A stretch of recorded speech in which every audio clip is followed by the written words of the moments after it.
So we're in Fresno, California. We just finished installing a new relief valve on this Renai water heater. So the old one, I think what was happening with this is, part of it broken down, obvious, but I think what was really happening, this was all scaled over in here, the flush kit. These are the flush valves. So you had water just all in here. The existing relief valve wasn't really tightened in, but maybe 1/8 of an inch. And so I think water was just working its way out here and then dripping. I don't think this was actually defective, but what we did is we got you a brand new relief valve. So that just pulls forward and water comes out the bottom and then it shuts off. So that's brand new. That will shut off every time. No water will be dripping.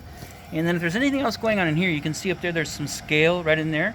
If that leaks at all, which we can't see, but it's dry, all the way around this nut right there, it's dry. But if you happen to get something going on here and then it drips down and then drops to the ground, then the inspector may have thought it was just a relief valve. But we did what we were asked to do, brand new relief valve, and it's the correct one for the tankless water heater.